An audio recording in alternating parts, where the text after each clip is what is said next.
ముంబైలో ఉంటూ తన బిజినెస్ పడిపోవడం, అలాగే తన భార్య అతన్ని డివోర్స్ కోరడం, ఇవన్నీ తట్టుకోలేక ఒక పర్సన్ తన సొంత ఊరుకు వెళ్ళాడు. ఆ ఊరికి వెళ్ళాక తను ఏం తెలుసుకున్నాడు, తను చివరికి ఏం చేశాడు అన్నదే కదా. నమస్కారం, మీరు చూస్తున్నారు సగం సినిమా. గత కొన్ని వీడియోలలో మనం చాట్ జీపీటీని అడిగాం, తర్వాత జెమినైని అడిగాం, తర్వాత క్లాడ్ని అడిగాం. ఈ వారం అయితే మనం పెర్ప్లెక్సిటీని అడిగాం, ఒక ఫీల్ గుడ్ తెలుగు స్టోరీని అయితే ఇవ్వమని. సో ఇప్పుడు ఆ స్క్రిప్ట్ అయితే చదవడం మొదలు పెడదాం. మనసు మళ్ళీ చిన్నపిల్ల, ఇది ఈ కథ యొక్క టైటిల్. పెర్ప్లెక్సిటీ అయితే మనకి యాక్ట్స్ లాగా ఇవ్వడం జరిగింది. యాక్ట్ 1 పరిచయం మరియు సంఘర్షణ, అంటే ఇంట్రడక్షన్ అండ్ కాన్ఫ్లిక్ట్ అయితే మనకి ఎస్టాబ్లిష్ చేస్తుంది. Fade in, exterior, Mumbai traffic, రాత్రి, రైన్. సో ఇట్స్ నైట్, వర్షం పడుతుంది. రవి 45, స్ట్రెస్డ్ బిజినెస్ మ్యాన్, కారులో చిక్కుకొని ఫోన్లో గొడవ పడుతున్నాడు. Share market crash. అతని భార్య దివ్య వయసు 40, ఫోన్లో విడిపోవాలని చెబుతుంది. సో ఇది మన హీరో రవి గురించి చెప్తున్న ఎస్టాబ్లిష్మెంట్ షార్ట్. తను ఒక బిజినెస్ మ్యాన్, స్ట్రెస్గా ఉన్నాడు. అలాగే తన వైఫ్ డివోర్స్ కావాలని ఫోన్లో అయితే చెప్తుంది. సో ఆ నైట్ వర్షం కూడా పడుతుంది. అది మనకి ఎస్టాబ్లిష్ చేసింది పెర్ప్లెక్సిటీ. సో దివ్య వాయిస్ ఓవర్. రవి, నీ డబ్బు మనల్ని దూరం చేస్తుంది, డివోర్స్ పేపర్స్ సైన్ చేయి. రవి కారు నుండి దూకి పరిగెత్తుకెళ్ళి వర్షంలో నిలబడతాడు. ఫ్లాష్ బ్యాక్, చిన్నప్పుడు ఊర్లో సంతోషంగా ఆడుకునే రవి. సో దీన్ని బట్టి మనకు అర్థమయ్యేది ఏంటంటే, రవి తన బిజినెస్లో ఫుల్గా ఇన్వాల్వ్ అయిపోవడం వల్లే అతని భార్య అతన్ని డివోర్స్ అడుగుతుందని మనకు తెలుస్తుంది. అలాగే కట్ అయ్యి రవి చిన్నప్పుడు ఎలా ఉండేవాడు అనే షార్ట్ కూడా మనకైతే చూపిస్తుంది. సో నెక్స్ట్ సీన్, రవి బైక్పై వస్తాడు. పచ్చని పొలాలు, పిల్లలు ఆడుతున్నారు. అతను పాత ఇంటి ముందు ఆగుతాడు. సరస్వతి వయసు 65, ఉల్లాసవంతమైన తల్లి. రవి, నా మొగుడా వచ్చాడు, కౌగిలించుకుంటుంది. చైతు ఏజ్ 40, కామెడీ టైమింగ్తో సోదరుడు. అన్న, ముంబై నుంచి వచ్చావా లేదా షేర్లు పడిపోయి ఇక్కడ పడిపోయావా? నవ్వించి. రవి అలసి, అమ్మ చైతు, జీవితం పూర్తిగా కుప్పకూలింది, ఇక్కడే కొంచెం టైం ఉంటా. సో రవి అయితే ఈ స్ట్రెస్ నుంచి తప్పించుకోవడానికి తన ఊరైతే వెళ్ళాడని మనకు అర్థమవుతుంది. ఆ ఊరు వచ్చేసి కర్ణాటక ఆంధ్ర బార్డర్లో ఉన్న ఒక తెలుగు ఊరు అంట. సో వాళ్ళ అమ్మ చెప్పిన డైలాగ్, రవి నా మొగుడా వచ్చాడు అని. ఈ డైలాగ్ నాకు కొంచెం అర్థం కాలేదు. Maybe that's a different slang. ఆ స్లాంగ్ మీకైతే అర్థమైతే నాకు చెప్పండి. నాకెందుకో ఈ డైలాగ్ ఇక్కడ సెట్ కాలేదేమో అనిపించింది. ఆ స్లాంగ్ తెలిసిన వాళ్ళు ఎవరైనా ఉంటే కింద కామెంట్ సెక్షన్లో చెప్పండి. అండ్ తన తమ్ముడు చైతు, అన్న వచ్చావా ఏదో కామెడీ ట్రై చేశాడు. రవి అయితే నా జీవితం ఫుల్ స్ట్రెస్డ్గా ఉంది, సో నేను కొన్ని రోజులు ఇక్కడే ఉంటానని చెప్పాడు. సాంగ్ 1, ఊరు తిరిగి వచ్చా. ఉల్లాసకరమైన ఫోక్ సాంగ్. రవి ఊరు తిరుగుతూ పిల్లలు పొలాలు చూస్తూ, బీజిఎంలో గిటార్, మ్యాండోలిన్, కట్టు. సో ఇక్కడ సాంగ్ అయితే ఇచ్చింది పెర్ప్లెక్సిటీ. ఇప్పటివరకు మిగతా ఏ టూల్స్ ఏదో సాంగ్ అని చెప్పాయి కానీ సాంగ్కి అయితే టైటిల్ ఇవ్వలేదు. బట్ పెర్ప్లెక్సిటీ అయితే టైటిల్ కూడా ఇచ్చింది. That's nice. కట్టు, ఇంటీరియర్, ఊరు, స్కూలు, మధ్యాహ్నం. రవి స్కూల్ దగ్గర నడుస్తుంటే చందు వయసు 8, బుద్ధివంతమైన పిల్లాడు, సైకిల్పై పడిపోతాడు. రవి సహాయం చేస్తాడు. సో ఇక్కడ ఒక పిల్లాడైతే సైకిల్ మీద వెళ్తున్నాడు, అక్కడ పడిపోయాడు, రవి సహాయం చేస్తున్నాడు. చందు, అన్న సూపర్ మ్యాన్ లాగా వచ్చావు, నా కథ బుక్ తీసుకెళ్ళి పడిపోయింది. రవి కథ బుక్ చూసి అంటున్నాడు, ఇదేంటి చిన్న హీరో గ్రామం కాపాడతాడు, నువ్వు రాసినవా? చందు అంటున్నాడు, అవును, కానీ ఎండింగ్ రావట్లేదు, నువ్వు హెల్ప్ చేయన్నా. సో ఇక్కడ ఒక చిన్న పిల్లాడిని అయితే చూపించారు. ఒక కాన్వర్జేషన్ స్టార్ట్ అయింది. ఆ పిల్లాడు ఏదో కథలు రాస్తున్నాడంట అండ్ అతనికి ఎండింగ్ రాలేదని చెప్పి ఆ పిల్లాడు అయితే చెప్తున్నాడు. యాక్ట్ 2, స్నేహం, రొమాన్స్, కామెడీ. ఇంటీరియర్, రవి ఇల్లు, సాయంత్రం. సరస్వతి రవికి గోంగూర పచ్చడి వంట చేస్తుంది. చైతు ఎంట్రీ, ఊరు టీచర్ లక్ష్మి 35, అందమైన స్మార్ట్ గురించి చెప్తున్నాడు. అన్న, లక్ష్మి గారు మా స్కూల్ టీచర్, సింగిల్, స్వేచ్ఛగా జీవితం ఆడుకుంటుంది, నీకు మ్యాచ్. రవి నవ్వి, నాకు డివోర్స్ కూడా జరగలేదు చైతు. సో ఇక్కడ ఇప్పుడు వరకు మనకి ఏ టూల్ ఇవ్వని ఒక డిఫరెంట్ యాంగిల్ అయితే ఇచ్చింది. అదే డివోర్స్ అండ్ డివోర్స్ అయ్యాక వేరే పర్సన్తో లవ్. ఇప్పుడు వరకు అయితే మనకి వేరే ఏ AI టూల్స్ ఇలాంటి ఒక ప్లాట్ని అయితే ఇవ్వలేదు. దీన్ని మనం అప్రిషియేట్ చేయొచ్చు. కట్ 2 ఎక్స్టీరియర్ ఊరు ఆడతోట సాయంత్రం. సాంగ్ 2 చిన్నపిల్లల ఆడుకో. రవి, చందు ఊరు పిల్లలు కలిసి ఆటలు, కబడ్డీ, గల్లీ. దాదాపు రవి మొదట ఇబ్బంది, తర్వాత ఎంజాయ్ చేస్తాడు. లక్ష్మి దూరం నుంచి చూస్తూ నవ్వుతుంది. సో సెకండ్ సాంగ్ చిన్నపిల్లల ఆడుకో అని పెర్ప్లెక్సిటీ చెప్పింది. రవి ఇందాక రవి ఆ కింద పడిపోయిన చిన్నపిల్లడికి సహాయం చేశాడు కదా, అతనితో పాటు కలిసి ఆడుకుంటున్నాడు. రవి మొదట వాళ్ళతో ఆడడానికి కష్టపడుతున్నాడు, ఎందుకంటే ఎంతైనా ఏజ్ 45 కదా. సో కొంచెం స్ట్రగుల్ అయ్యాడు ఇనిషియల్లీ, బట్ తర్వాత మెల్లగా వాళ్ళతో కలిసిపోయి ఆడుతున్నాడు. దూరం నుంచి ఇందాక వాళ్ళ తమ్ముడు మెన్షన్ చేసినట్టు స్కూల్ టీచర్ లక్ష్మి ఆవిడైతే చూస్తుంది. Interior school. తర్వాత లక్ష్మి చందు కథను చదువుతుంది. రవి వచ్చి డిస్కస్ చేస్తారు. సో ఇందాక పిల్లోడు కథల పుస్తకం గురించి అయితే రవి చూశాడు కదా, ఆ కథను అయితే లక్ష్మి అనే టీచర్ చదువుతుందంట. లక్ష్మి అంటుంది, మీరు ముంబై నుంచి వచ్చారా? ఇక్కడ జీవితం సింపుల్ రవి గారు, మనసు తెరుచుకోండి. సో ఆ కథ గురించి రవి ఇంకా లక్ష్మి మధ్యలో డిస్కషన్ జరుగుతుంది.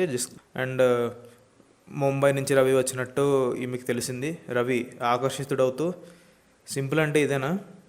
సో ఫస్ట్ టైం ఇలాంటి ఒక సబ్ ప్లాట్ కూడా ఉంది. Kind of complex love story.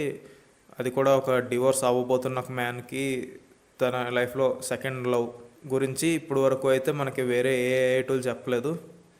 Kind of interesting ఈ plot. Comedy sub plot.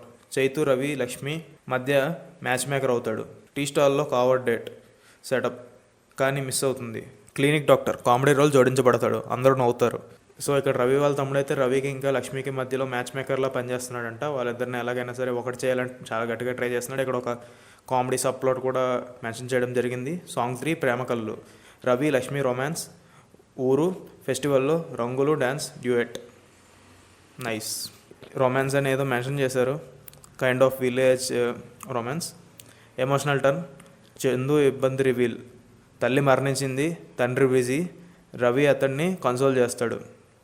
Ravi, Chandu జీవితం కథలా ఉంటుంది, సాధులు ఉంటాయి కానీ హ్యాపీ ఎండింగ్ మన చేతిలో. సాధులు ఉంటాయా? ఈ సాధులు ఏంటో నాకు అర్థం కాలేదు, మీకు తెలిస్తే చెప్పండి. సో ఆ పిల్లోడికి అయితే వాళ్ళ అమ్మ చనిపోయిందంట. చందు అంటే ఆ సైకిల్ మీద నుంచి పడ్డాడు చూడండి, ఆ పిల్లోడు. వాళ్ళ అమ్మ అయితే చనిపోయిందంట, వాళ్ళ నాన్నేమో బిజీ అంట. సో ఆ పిల్లోడు గురించి రవి తెలుసుకుని అతను కన్సోల్ చేస్తున్నాడు. యాక్ట్ 3 క్లైమాక్స్ మరియు రెజల్యూషన్. ఇంటీరియర్ రవి ఇల్లు రాత్రి. దివ్య ఫోన్ చేసి వస్తుందని చెప్తుంది. Family tension. సరస్వతి అంటుంది, రవి గతం మర్చు, ఇక్కడ కొత్త జీవితం సృష్టించు. సో వాళ్ళ అమ్మ అయితే జరిగిందేదో జరిగిపోయింది, ఇక ఫ్యూచర్ మీద ఫోకస్ చేయి, పాస్ట్ని మర్చిపో అన్నట్టుగా చెప్తుంది. ఎక్స్టీరియర్ ఊరు ఫెయిర్. క్లైమాక్స్. ఊరు ఆంజనేయ స్వామి ఉత్సవం. ఫోకస్. ముంబై ఫ్రెండ్ వచ్చి రవిని తిరిగి తీసుకెళ్లాలని చెప్తాడు. చందు అన్వెల్ అవుతాడు. ఫేవర్. రవి డెసిషన్. చందును ఆసుపత్రికి తీసుకెళ్తాడు. రోడ్డు అడ్డంకి, పెద్ద బ్రిడ్జ్ కూలిపోతుంది. సస్పెన్స్. రవి, చైతు, లక్ష్మి కలిసి ఆల్టర్నేట్ రోడ్లో పరిగెత్తుకుని చందును కాపాడతారు. సాంగ్ 4 స్నేహం బంధం. High emotional. అందరూ కలిసి చందుకు పాట పాడతారు. Recovery scene. సో ఇక్కడ ఏం జరిగిందంటే, ఆ పిల్లోడికి ఇందాక ప్రాబ్లం ఉందని చూసాం కదా, హెల్త్ ఇష్యూ. సో ఆ పిల్లోడు సడన్గా అన్వెల్ అవుతాడంట. ఈ సీన్ ఏంటంటే బాగా రష్గా అయిపోయినట్టు నాకైతే అనిపించింది. అంటే ఏంటి, క్లైమాక్స్ వచ్చేసింది ఆల్మోస్ట్. వాళ్ళ అమ్మేమో జరిగిందేదో జరిగిపోయింది అంటుంది. ఊరు జాతర అంట. తర్వాత పిల్లోడు సడన్గా పడిపోయాడంట. ముంబై నుంచి వాళ్ళ ఫ్రెండ్ వచ్చి అతన్ని వెనక్కి తీసుకెళ్ళాలని ట్రై చేస్తున్నాడంట. బ్రిడ్జ్ కూలిపోయిందంట. ఏది ఒక ప్రాపర్ ఆర్గనైజేషన్లో దేనికి ఒక ప్రాపర్ సెటప్ అయితే చేయలేనట్టు నాకైతే అనిపించింది. ఏదో వెళ్ళిపోవాలి కదా క్లైమాక్స్ అన్నట్టు వెళ్ళిపోయింది. So final resolution. దివ్య వస్తుంది కానీ రవి తిరస్కరిస్తాడు. నా కొత్త కుటుంబం ఇక్కడ ఉంది. Final song. సాంగ్ 5 మనసు మళ్ళీ చిన్నపిల్ల. గ్రాండ్ ఫినాలే ఊరంతా dance. Ravi, Lakshmi wedding hint. Chandu హీరోగా. అందరూ కలిసి జీవితం చిన్న సంతోషాల్లోనే. అంటే నాకు ఇక్కడ ఒక డౌట్ వచ్చింది. ఇనీషియల్ సీన్లో డివోర్స్ అడిగింది ఎవరు? రవి వాళ్ళ వైఫ్. ఇప్పుడు రవి వాళ్ళ వైఫ్ని తిరస్కరించడం ఏంటి అంటే, వాళ్ళ వైఫ్ మళ్ళీ తిరిగి డివోర్స్ వద్దు, డివోర్స్ క్యాన్సిల్ చేసుకుందాం, మనం కలిసి ఉందాం అంటుందా? అదే దాని మీనింగ్. అండ్ రవి ఏమో వద్దు నాకు కలిసి ఉండాలని లేదు అన్నాడంట. అండ్ వాట్స్ ద ప్రాబ్లం ఏంటి ఇక్కడ మెయిన్ ప్రాబ్లం ఏంటి? స్టార్టింగ్లో ఎస్టాబ్లిష్ చేసిన సీన్ ప్రకారం ఏంటి, రవికి మొత్తం ఫోకస్ అంతా బిజినెస్ మీద ఉంది, వాళ్ళ వైఫ్కి టైం ఇవ్వట్లేదు అన్నట్టు ఆమె చెప్పింది. నీ డబ్బు వల్లే మనం విడిపోతున్నాం ఆ టైప్లో. ప్రాబ్లం ఇక్కడ ఆమెతో కాదు, ఆ బిజినెస్లో ఇన్వాల్వ్ అయిపోవడంతో. మధ్యలో వాళ్ళ వైఫ్ చేసిన తప్పేముంది? ఆబ్వియస్లీ ఇక్కడ లక్ష్మి అనే ఒక క్యారెక్టర్తో ఒక ఏదో లవ్ ప్లాట్ అయితే పెట్టారు. బట్ తనకు లైఫ్ అంటే తెలిస్తే తను ముందు చేసిన తప్పు అని తనకు తెలియాలి కదా. తను ఫుల్లీ బిజినెస్లో ఇన్వాల్వ్ అయిపోయాడు, తన వైఫ్కి టైం ఇవ్వలేదు. ఇక్కడ తప్పు ఎవరిది? ఆ వైఫ్దా, రవిదా? మొత్తం బిజినెస్లో ఉండకూడదని జీవితంలో ఎన్నో ఉన్నాయని మన రవి తెలుసుకున్నాడు ఇక్కడ ఇంట్లో ఉండి. చివరిలో వాళ్ళ వైఫ్ వస్తే మాత్రం తిరస్కరిస్తున్నాడు. నాకైతే పర్సనల్లీ వాళ్ళ వైఫ్ సైడ్ నుంచి తప్పు ఎస్టాబ్లిష్ కరెక్ట్గా అయిందని అయితే అనిపించలేదు. మీకేమనిపించిందో మీరు చెప్పండి. And final verdict or final comment ఏంటంటే, సీన్స్ చాలా ఫాస్ట్ బేస్డ్గా కనెక్షన్ సరిగ్గా లేకుండా ఉన్నది. అండ్ తీసుకున్న ఐడియా బాగానే ఉంది. అంటే జనరల్గా డివోర్స్ అయిపోయాక ఏంటి, అంతే డివోర్స్ అయిపోయిందంటే ఇంక అంతే అన్నట్టు ఉంటుంది. బట్ ఇది కొంచెం డిఫరెంట్ స్టోరీ. మిగతా ఏఐ టూల్స్ ఇచ్చిన స్టోరీతో కంపేర్ చేస్తే ఇది కొంచెం డిఫరెంట్గా అనిపించింది. కొంచెం కొత్త యాంగిల్ని అయితే ఎక్స్ప్లోర్ చేసినట్టు నాకైతే అనిపించింది. సో కొత్త ఐడియాకి okay, yeah well, but still scenes establish చేయడంలో కానీ, లేదంటే సీన్స్ మధ్యలో ఉన్న కంటిన్యూటీ కానీ అదైతే సరిగా అనిపించలేదు. డైలాగ్స్ కూడా అంత బాగాలేదు.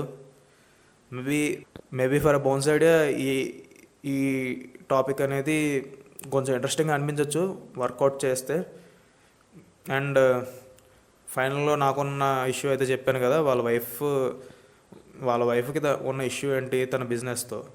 తను ఒకవేళ లైఫ్ గురించి తెలుసుకుంటే తను చేసింది తప్పు అని తెలుసుకుని తన వైఫ్ దగ్గరికి వెళ్ళిపోవాలి. ఇక్కడ అంటే లక్ష్మి అని ఒక ఆమెతో లవ్ ట్రాక్ అవుట్ సెట్ చేస్తారు అంటే ఏంటి, ఇంకా ఈవిడతో లవ్ ట్రాక్ సెట్ చేస్తారు కాబట్టి ఇంక ఈవిడనే పెళ్లి చేసుకుంటున్నాను. అండ్ వాళ్ళ వైఫ్ స్టార్టింగ్లో వద్దంది, లాస్ట్లో సడన్గా వచ్చి కలుస్తానంది. అలా ఎందుకు కలుస్తాను అన్నది నాకైతే అర్థం కాలేదు. అండ్ వన్ మోర్ థింగ్, ఇంకోటి ఏంటంటే, ఇప్పుడు యూజువల్గా విడాకులు తీసుకోబోతున్నామని ఎవరైనా చెప్తే ఎవరో డైరెక్ట్గా విడాకులు తీసేసుకో బాబు అని చెప్పరు, కొంచెం కన్విన్స్ చేయడానికి అయితే ట్రై చేస్తారు కదా. సో ఇక్కడ ఆ కన్విన్సింగ్ పార్ట్ అయితే ఏం చూపించలేదు. వాళ్ళ అమ్మ ఏమనలేదు, వాళ్ళ తమ్ముడు అయితే ఏకంగా వాళ్ళ తమ్ముడేమో ఇంకొక ఆమెను పెళ్లి చేసుకొని డైరెక్ట్గా చెప్పేశాడు. ఇక్కడ వాళ్ళని కన్విన్స్ చేద్దాం, వాళ్ళ మధ్యలో ఉన్న మనస్పర్ధలు అయితే తొలగిందామని ఎవరు ట్రై చేయలేదు. అదొకటి మిస్ అయింది. సో దట్స్ ఇట్ నాకు అనిపించిన విషయాలు. మీకేమనిపించిందో మీరు కింద కామెంట్ సెక్షన్లో చెప్పండి. మీకైనా డిఫరెంట్ ఒపీనియన్స్ ఉంటే మెన్షన్ చేయండి, డిస్కస్ చేద్దాం. And thank you so much ఇప్పుడు వరకు మీరు ఈ వీడియోని చూసుంటే. అండ్ ఇప్పుడు వరకు చెప్పిన విషయమే, మనం ఇదే ఎపిసోడ్ని స్పాటిఫైలో కూడా అప్లోడ్ చేస్తాం ఆడియో ఫార్మాట్లో. ఆల్రెడీ ఒక ప్లేలిస్ట్ అయితే ఉంది. ప్లేలిస్ట్ లింక్ అయితే ఈ వీడియో కింద ఉన్న డిస్క్రిప్షన్లో పెడతాం. అలాగే మీకు ఈ స్క్రిప్ట్ కనుక కావాలనుకుంటే ఫర్ ఫ్యూచర్ డెవలప్మెంట్ పర్పసెస్ నా ఈమెయిల్ ఐడి కూడా కింద డిస్క్రిప్షన్లో ఉంటుంది. మీరు నాకు మెయిల్ చేస్తాను, నేను మీకు ఈ స్క్రిప్ట్ పంపిస్తాను. నేనే మీ కాపీరైట్ వేయను. మీరు ఒకవేళ ఈ స్క్రిప్ట్ని ఫర్దర్గా డెవలప్ చేస్తే, ఎందుకంటే ఇది నేను ఇచ్చిన స్క్రిప్ట్ కాదు, ఇది పర్ప్లెక్సిటీ అయితే డెవలప్ చేసిన script. And thank you guys ఇప్పుడు దాకా ఈ వీడియో చూసినందుకు. వీడియో నచ్చితే లైక్ చేయండి, మీ ఫ్రెండ్స్ అండ్ ఫ్యామిలీకి షేర్ చేయండి. ఛానల్ ఇంకా సబ్స్క్రైబ్ చేయండి. అప్పటి వరకు ఉంటాను. By by, take care.